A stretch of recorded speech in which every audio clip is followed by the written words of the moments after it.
Hello ladies and gentlemen, and welcome back to the game that sort of started it all for me, Rover Builder. Now it's been a couple of years since the first iteration, and the game has gotten updated, so let's see how it goes. Here in the official missions, let's start off with 01, the introduction. The description reads, "Hello and welcome to Rover Builder. All you have to do in this level is to drive to the round green pad. But you don't have to go there directly. Drive around a little, get used to building, controls, and the environment. Since it's the first basic level, let's start with a basic car. Call it car. Nothing for tags, nothing for description. Save it. Then for the actual building, turn the mirror mode on, select a beam, and draw a basic frame. By the way, hold spacebar and it'll show you the build grid. Frame. Back axle. Actually, there is a small bug where the beam would double up, so instead let's do this. Join the two. Then for the front, I need some sort of steering, so let's go with a very simple one. Got an axle. Got some beams.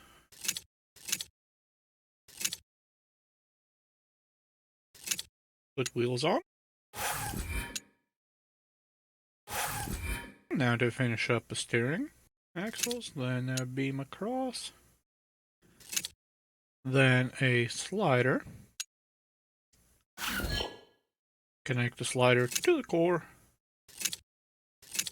Actually extend the beam out a little bit.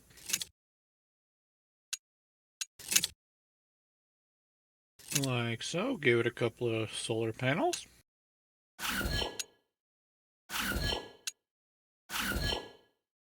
And let's set up the controls. So, down arrow, up arrow, no brakes, left arrow, right arrow. Let's test drive it. Left and right is reversed, but forward is forward and back is back. Create a blank space. You know, I can just edit the keys here. Sometimes it's easier to create an extra space and drag controls over to it. Anyway, now left is left, right is right, forward is forward, back is back, and we have plenty of power. Alright, here we are in the first level. As you can see, the aesthetics have changed considerably from the very first Rover Builder. Instead of just a wilderness, or planets rather, it's more of a wood, almost tabletop-like aesthetic. Anyway, drive around, and we even leave some tracks in the grass, which is nice.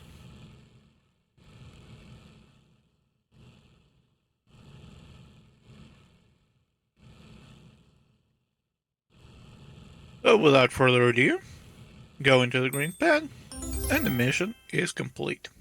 Mission 2 is a small bridge. The description reads, drive over the bridge to reach your destination. Looks simple enough in the car from the first level. How to do it. Here we are in the second mission, coming up to the bridge. It looks fairly rough, might be a good place to test out some suspension, but it's plenty wide for this basic car to make it across.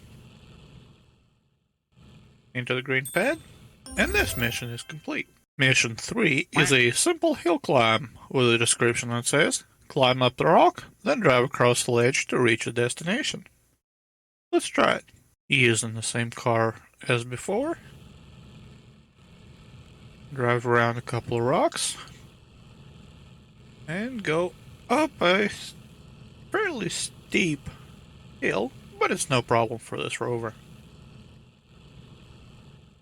Turn is a bit sharp, so it's more of a 3-point turn.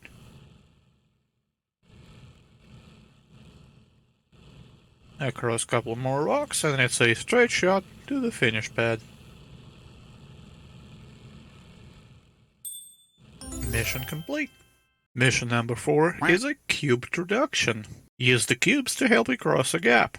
Alright, load it in, and it looks like I can either go down and come up the little incline, or go across a few cubes.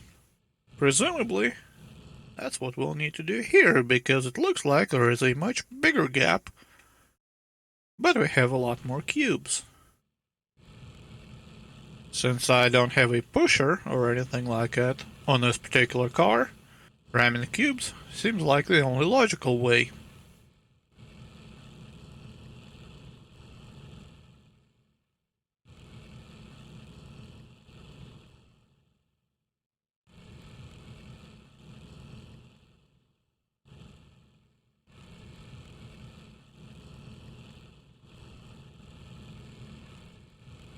Now that most of them are in the gap, climb across, push this cube out of the way, and if you noticed, my maximum power went down to 76%, because in this game, as you take damage, the maximum allowed power is decreased. Anyway, into the pad, and that's mission number 4 done. Now mission number 5 is where it gets interesting, because the same car from before is not going to be the right solution. The description for this particular level, which is called Balance Beams, says you will need a narrow rover for this one. Luckily you have unlimited slots in your garage, so let's build a narrow machine to navigate that level. Beam across the back. Couple of wheels in the back. Then for the front, let's go with a single motorcycle style steering wheel. So a beam across with a wheel on top of it.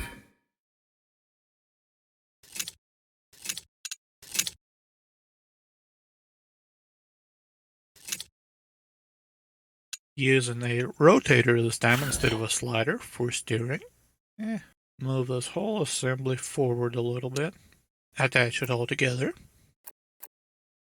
Give it a couple of solar panels.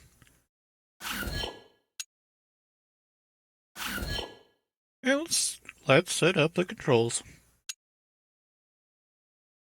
Go down arrow, up arrow. Still no brakes. And then left and right. Test drive. Forward is forward, back is back. But left and right don't do anything.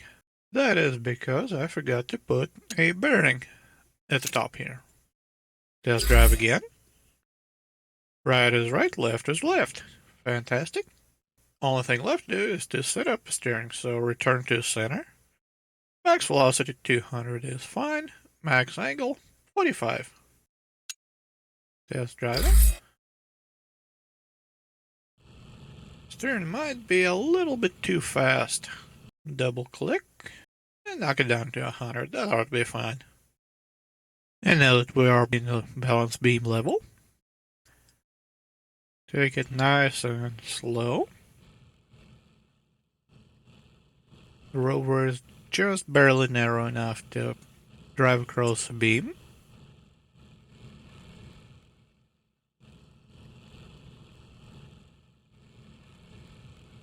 Little wobbly, but that's alright.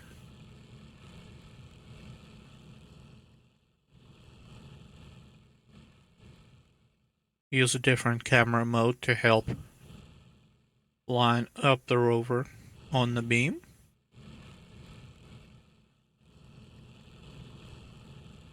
Now the last beam here is a bit more tricky because it's not a straight shot as before. So, taking it nice and slow.